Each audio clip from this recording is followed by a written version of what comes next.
laki ng bahay dyan, no? Katabi mismo nitong dike. Dati, nakakatakot magpagawa. Bumili ng property malapit dito sa dike. Ang papasok syempre sa isip niyo yung madaling bahain.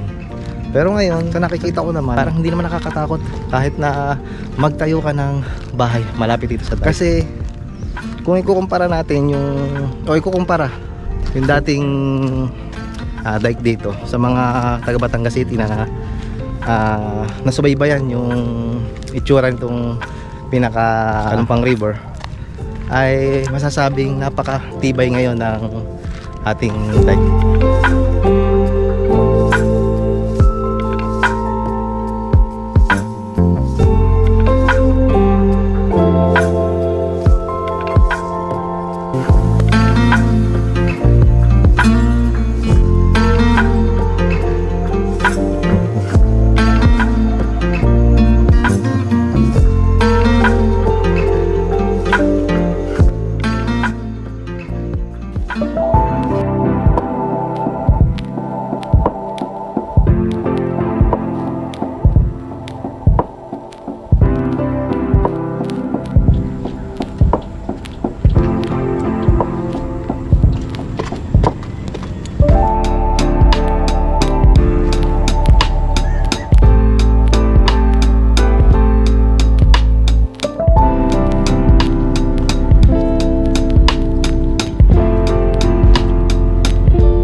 Napasubra nga ang stretching. Aray ko.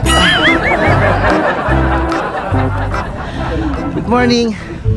Ano bang oras na? Time check, 7:38 na umaga. At dumaan lang ako saglit dito sa Kalumpang River. At nasa unahan natin yung Kalumpang Bridge. At sabi ko ay tatambay muna ako. At medyo malilim pa sa tapat na ito. Kasi kanina, nung dumaan ako dun sa tulay, ay sabi ko aba masarap tumambay at kakunti yung nagja-jogging ngayon dito. Kasi madami ditong tuwing umaga at saka tuwing hapon na din na mga nagja-jogging. Kasi kita nyo naman napakalilim at saka napakaganda dito. Medyo brown pa lang yung tubig dito sa ilog dahil nang kakatapos lang natin sa bagyuhan na nagdaan. Kaya medyo malabo-labo pa. So kakahatid ko lang ng aking anak sa school. So diyan kami dumadaan papunta sa Kabayanan kasi doon ang school ng aking anak. So naisipan ko lang na dito na din dumaan para makapamasyal. Wala pa din pagbabago, sobrang presko pa din dito. Sobrang tahimik. Ang maririnig lang ay syempre yung mga tunog ng sasakyan kasi nasa harapan natin yung pinakatulay na siyang napaka-busy lalo sa gantong oras na ang dami dumadaan.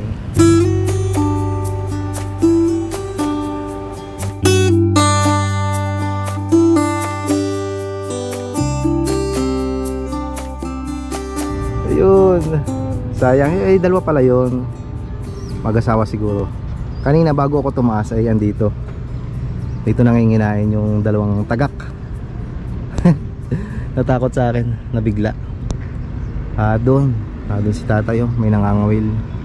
Matagal na din yung panahon na di ako nakakabalik dito kasi dito kami ng aking ama nangangawil sa spot na to. Hindi ako nagkakamali dyan sa tapatan. Yun, may pumilantok. Ibig sabihin may isda doon sa tapat na yun. Ayun, lumilipad ulit yung pumuna nga tayo saglit para makapagpahinga. Aray ko. Ang dami kong pagod ngayong nakaraang linggo kasi noong Sunday ay hindi na naman ako nakapag-day off kasi nagkameron ng event sa trabaho. So cancel day off. At ngayong araw Tuesday ngayon. At ano bang petsa? December 2, yung malapit na magpasko mga part. Hindi ko na uulit ito sa aking mga vlogs na December na So ngayon pa lang binabati ko na kayo mga part ng maligayang Pasko. Sana maging masagana tayong lahat. Okay, ito na si tatay nag-stretching doon sa kabila. Bakit nung kanina ako nag-stretching? Sumakit yung aking tagilidan. Pasobra. Napapaghalata tuloy na wala tayong exercise. So kailangan natin talagang paminsan-minsan mag-exercise para Hindi naman ganun kahina yung ating katawan. Nung nakaraang araw, napakadaming bangka dito. Hindi lang nag-iisang yan. Ito ay pinakahilera at ginagawang kumbaga daungan ng mga bangka na bumabiyahe. Yung maliliit na bangka lang, abot pa yun doon. Kagaya na yung isang bangkang yan na nakatali dyan sa may dike. Kumbaga para maiwasan yung madala siya ng baha. Kasi kapag bumabaha dito mga part ay talagang umaabot dito sa parting itaas na to ang tubig. Ang lakas ng ano. Paghikap-hikap muna mga part habang hindi pa tumataas yung araw o hindi pa tayo nasisinagan dito, ay pasyal-pasyal muna tayo dito. Ang daming isda ngayon kasi ang daming tumatalon. Hindi ko lang nakukuha ng video. Kaya pala yung mga tagak ay pauli-uli dito at naghahanap ng pagkain.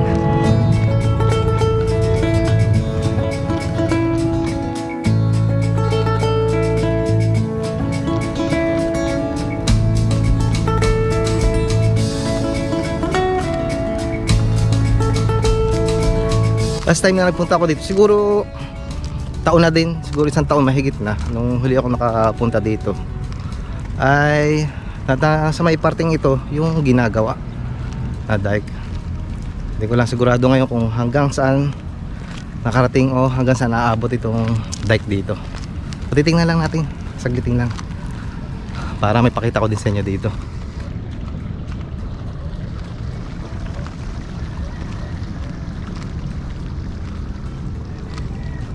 Ay, ang haba na. Parang hindi ko nakakayanin na makarating abot doon. Hihingalin ako sigurado. Oh, laki ng bahay dyan, no? Patabi mismo nitong dike. Dati, nakakatakot magpagawa o bumili ng property malapit dito sa dike. Especially dito sa Kalumpang River. Kasi alam nyo na kapag bumabaha, syempre yung mga malalapit dito, mga taga dito nakatira sa Batangas City, alam naman nila at aware sila na grabing tumaas ang tubig dito kapag bumabaha. Kasi yung kailugan dito mga part ay hindi lang dito sa Batangas City nang gagaling yung tubig dito na dumadaan sa Kalumpang. Nandiyan yung mga karatig bayan kagaya ng Ibaan, San Jose at saka yung sa mga parting papalayo pa. Kaya dito talaga dagsa ang tubig papalabas doon sa may pinakabukana ng dagat. Doon sa pinakadulo na, doon na yung pinakabukana ng dagat eh. Dati talaga nakakatakot bumili ng lupa dito kasi yun, ang papasok syempre sa isip niyo yung madaling bahain. Pero ngayon sa nakikita ko naman ay parang hindi naman nakakatakot kahit na magtayo ka ng bahay malapit dito sa dike. Kasi kung ikukumpara natin ikukumpara yung dating dike dito sa mga taga Batangas City na nasubaybayan yung itsura nitong pinaka Kalumpang River, ay masasabing napakatibay ngayon ng ating dike. Solid na semento, hindi kagaya ng dati. Ang dike na ito yung parang mga ano lang, yung sinaunang style na yung mga bato-bato lang na pinagpapatong-patong na wala namang bakal sa loob, kaya pagdating ng baha ay yung nawawash out. Pero ngayon kahit gaano kalakas ang baha na dumaan ay solid at nananatili pa din na buo itong dike dito sa amin. Umaabot yung baha, abot dito, pero sobrang solid yan.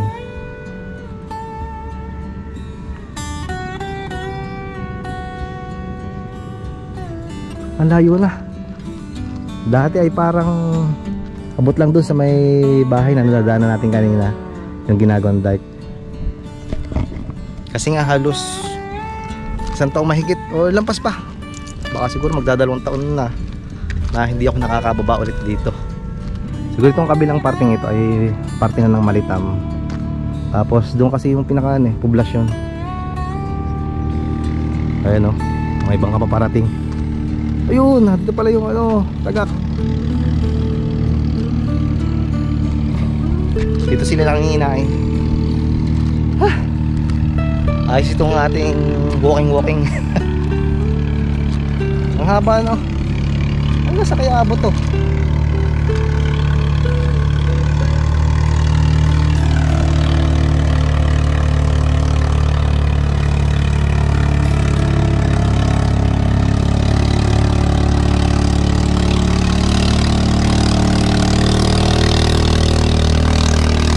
Dito sa Kalumpang River nagaganap yung ano tawag dito, yung bangkarera.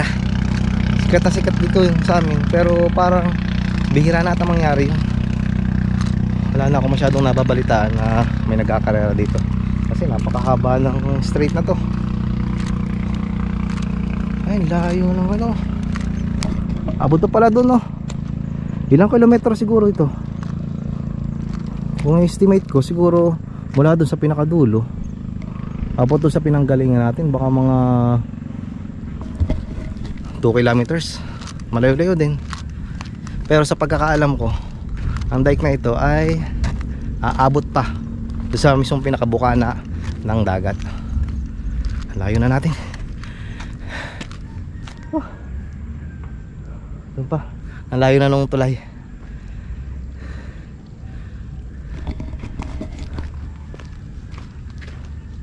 Saan kaya yun?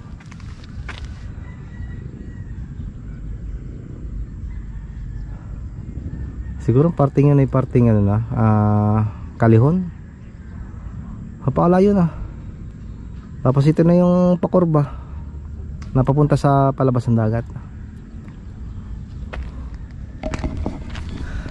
Balik na tayo.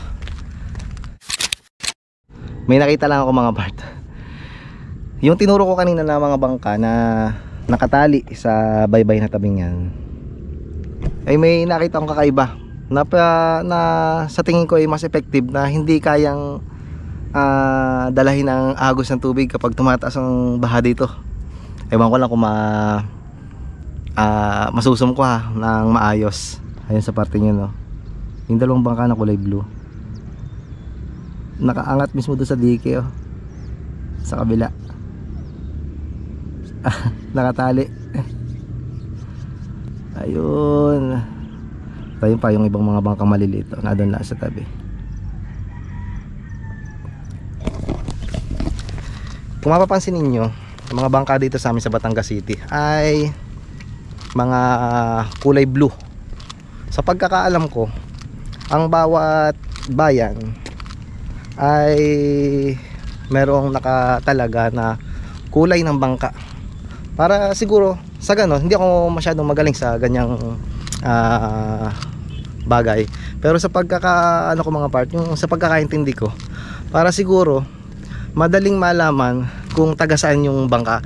Kasi may minsan may nangyayari na yung bangka ay napapadpad sa ibang bayan.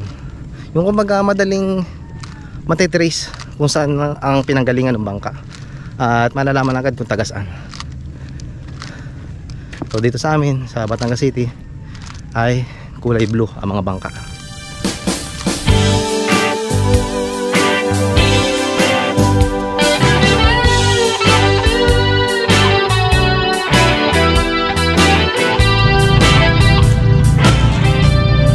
Sobrang pagod.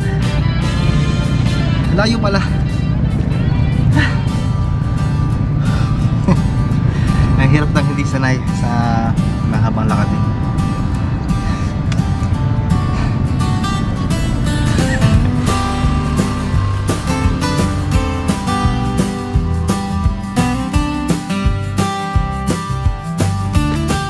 Ito ang mahirap pagka solo vlogger.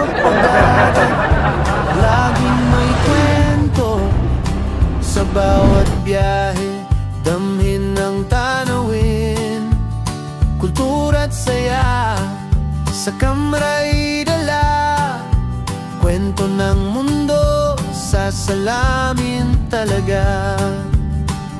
Halina't sumama, tuklasin ang ganda. Hiren TV, kwento'y para sa